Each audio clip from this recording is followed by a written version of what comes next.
कोल्हापूर जिल्ह्यातील श्री छत्रपती राजाराम सहकारी साखर कारखान्याच्या निवडणुकीवरून आमदार सतेज पाटील आणि महाडिक गट यांच्यामध्ये सध्या जोरदार संघर्ष पेटलाय। काँग्रेसचे बंटी उर्फ सतेज पाटील आणि भाजपचे मुन्ना उर्फ धनंजय महाडिक ही दोन्ही नावे राज्याला माहीत आहे आणि त्यांचे राजकारणही माहिती आहे। एकेकाळी दोघेही मित्र आता राजकारणामुळे पक्के वैरी झाले आहेत। कोल्हापूरमधील दोन्ही नेते हे एकमेकांना थेट आव्हान देऊ लागले आहे। नेमकं काय आहे हे प्रकरण आपण व्हिडिओच्या माध्यमातून जाणून घेऊयात। नमस्कार, मी प्रवीण सुरवसे लेट्स अप मराठीमध्ये आपलं स्वागत करतो। बंटी आणि मुन्ना एकेकाळचे कट्टर मित्र। कोल्हापूरच्या राजकारणात एकेकाळी नौखे असलेले बंटी मुन्ना ही जोडी भल्याभल्यांना घाम फोडायची। सतेज पाटील आणि धनंजय महाडिक यांची राजकीय एंट्री ही एकाच वेळची होती, ती म्हणजे 2004 साली या दोघांनी राजकारणात एंट्री केली। त्यावेळेसचे काँग्रेसचे आमदार महादेवराव महाडिक यांचे पुतणे धनंजय महाडिक यांनी शिवसेनेकडून लोकसभेची उमेदवारी घेतली। सतेज पाटील आणि धनंजय महाडिक हे मित्र एकाच तालमीत म्हणजेच महादेवराव महाडिक यांच्या तालमीत तयार झालेले होते, त्यामुळे त्यांना कोणत्याही पक्षाचं काही वावडं हे नव्हतं। सतेज पाटील आणि धनंजय महाडिक या नौख्या जोडीनं त्यावेळी राष्ट्रवादीच्या सदाशिवराव मंडलिक यांना चांगलं जेरीस आणून ठेवलं होतं। जिल्ह्यातील बडे नेते एका बाजूला आणि हे दोघे एका बाजूला, पण तरीही धनंजय महाडिक यांना निसटता म्हणजे 14,000 मतांनी पराभव पत्करावा लागला होता। सतेज पाटलांची राजकारणात धमाकेदार एंट्री।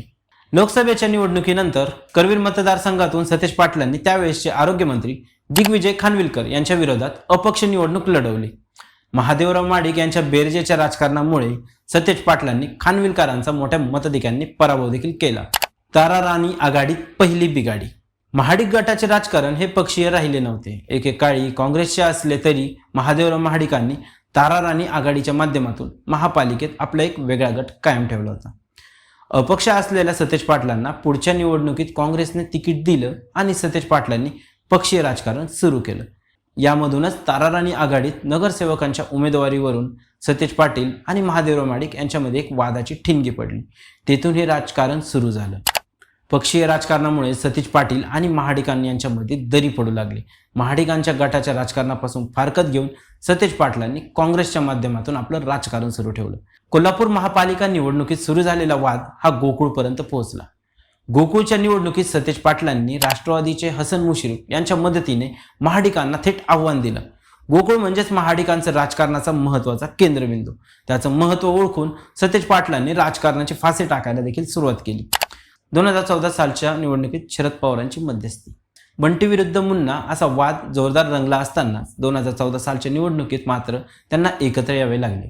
2014 साली राष्ट्रवादीने धनंजय महाडिक यांना उमेदवारी दिली। राष्ट्रवादीचे अध्यक्ष शरद पवारांनी काँग्रेसवर म्हणजे सतेज पाटलांवरती दबाव टाकला। सतेज पाटील महाडिकांना मदत करायला देखील तयार झाले। सतेज पाटलांनी मदत केल्यामुळे धनंजय महाडिकांचा विजय हा झाला। निवडणूक झाल्यानंतर सतेज पाटलांनी आपल्याला मदत केली नसल्याचं महाडिक गटाकडून जाहीरपणे सांगण्यात आलं।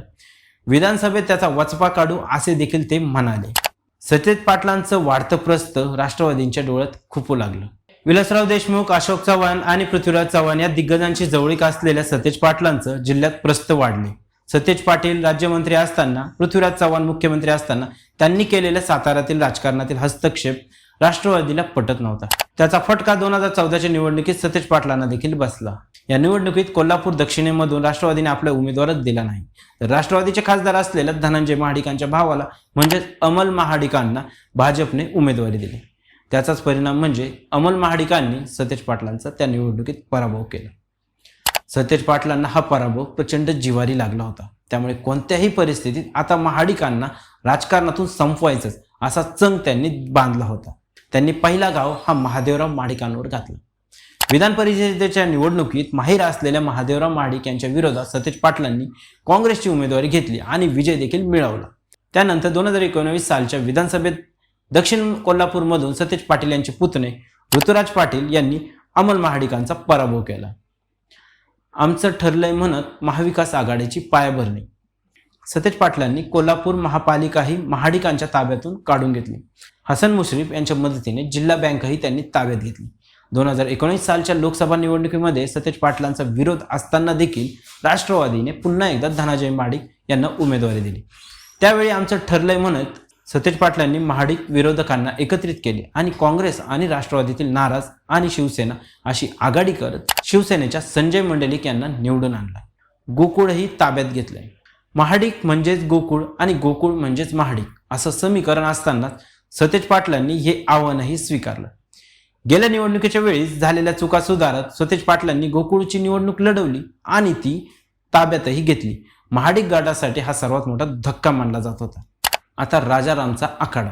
सतेज पाटील आणि महाडिक गटाचा वाद आता राजाराम कारखान्यांपर्यंत पोहोचला आहे. या कारखान्यावरती गेल्या अनेक वर्षांपासून महादेवराव महाडिक यांची एक हाती सत्ता आहे. त्यांचा वारसा आता अमल महाडिक आणि धनंजय महाडिक हे चालवत आहे. त्यामुळे काहीही करून हा कारखाना महाडिकांकडून काढूनच घ्यायचा असा चंग सतेज पाटील यांनी घेतला आहे. गेल्या वेळीही त्यांनी हा प्रयत्न केला होता, मात्र त्यावेळेस त्यांना अपयश आलं होतं.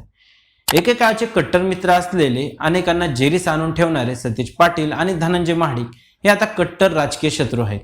सतेज पाटील आणि महाडिक गटासाठी प्रत्येक निवडणूक ही एका युद्धाप्रमाणे आता आहे. त्यामुळे राजकारणातून कोण संपणार आणि कोण तरणार हे येत्या काळात स्पष्ट होईल. आमचे असेच नवनवीन व्हिडिओ पाहण्यासाठी फॉलो करा लेट्स अप मराठीला. तसेच आमच्या यूट्यूब चॅनलला सबस्क्राईब करायला विसरू नका. धन्यवाद.